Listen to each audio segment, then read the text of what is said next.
So if anyone else had trouble figuring out what this movie's about from this vague-ass title, allow me to explain the plot in 3 seconds. Ryan Gosling farts around in space with pet rock. Don't get mad, that is accurate.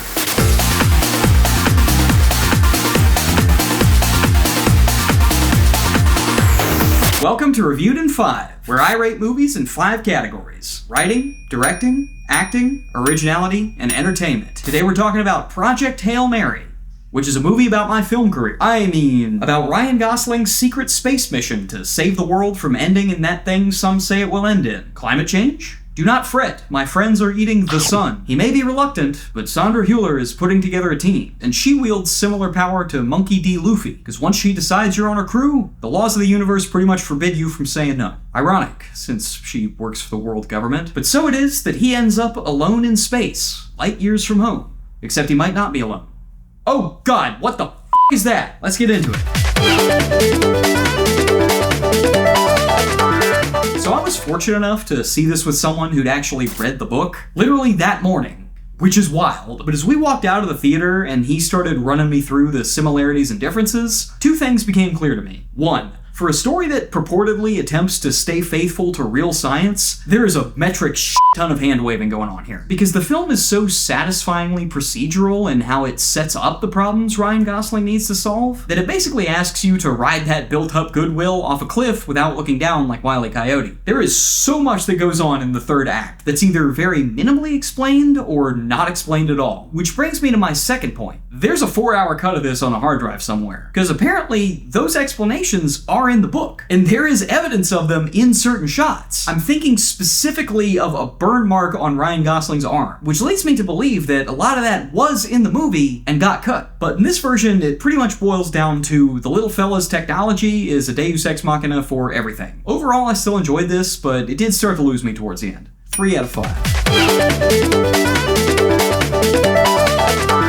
This movie's directed by Phil Lord and Chris Miller, which is fantastic news because those guys are goated. Like, I try to be as objective as I can in my judgment, but if there is a type of movie that is just predisposed to be my favorite, it's the ones these guys make. And I'm happy to say that all the stuff I get excited about in a Lord and Miller movie is here. The quick pace, the creative set pieces, the irreverent humor that still leaves room for sincere emotional catharsis. Though I did feel like those tug at the heartstrings moments were a little more wrapped in cliche than in Spider-Verse or the Lego Movie. I was very impressed with how this looked, too. Supposedly all the sets, at least, were built practically, which really sold the scrappy scientific method vibe. And for the little fella, they gave us the Baby Yoda special with a combination of puppets and VFX. I'll be honest, the Earth stuff didn't leave that much of an impression, but I really liked the color palette they used for space. Something about gold and green just tickled my feng shui sensibilities. Let movies be colorful, guys.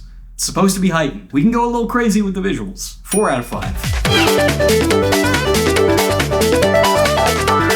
One of the most impressive things about this movie is the fact that the budget is so high and the spectacle is so large that it's easy to forget that 80% of this is just Ryan Gosling talking to himself in a tube. And it's not easy to make that compelling.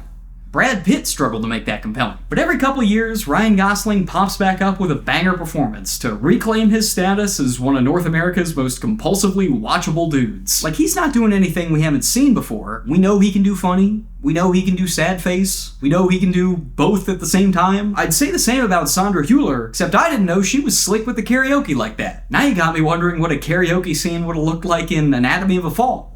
Or The Zone of Interest. But honestly, I gotta give the most credit to James Ortiz, who's the voice and primary puppeteer of the little fella, because this is a rock with no face. And he made me care. At least I didn't have to worry about casting a face actor.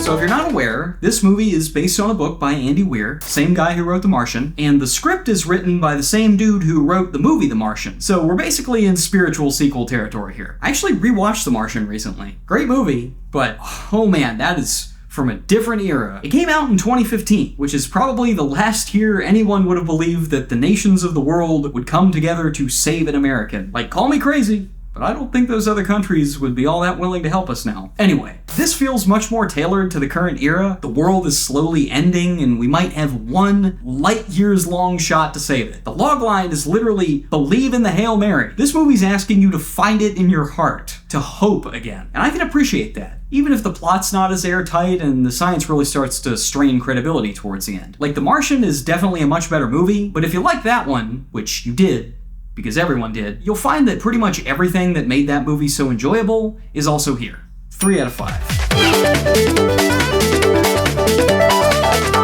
Alright guys, this is the part where I tell you whether to go see the movie or not. And like, hell yeah, you should. This is a bona fide, brand new, blockbuster original. Big budget, big beliefs, big brain on this man. I'm not gonna fault it for being based on a book, because that's been going on since the dawn of cinema. It's a very long movie, but for the most part, the non-stop humor keeps you from feeling that length. Definitely overstays its welcome a bit towards the end, but when the overall package is this delightful, I can't be too mad about spending maybe 15 minutes longer with Ryan Gosling and his little fella than we needed to. I know I said I would recommend Party Supreme and One Battle After Another to anyone, but since I said that, I've been proven wrong. So this is the real movie I'll recommend to anyone, and that's not a knock. That's the best thing it has going for it. 5 out of 5. Alright, Ryan Gosling solves space travel. I struggle to find the average of 5 numbers. 3.8? Congrats, Lord and Miller. You made another good movie. Now get back to work on Spider-Verse 3. Seriously, what's going on with that? It's like the Silk Song of movies. I think the next thing I review is going to be Mario Galaxy. That's in 2 weeks. I'm going to take a little break. I got other stuff going on. But I'll post the showtime on Instagram in the community tab. You know how it is. So come on down to Burbank, California and catch a movie with me. Peace out, rock puppets.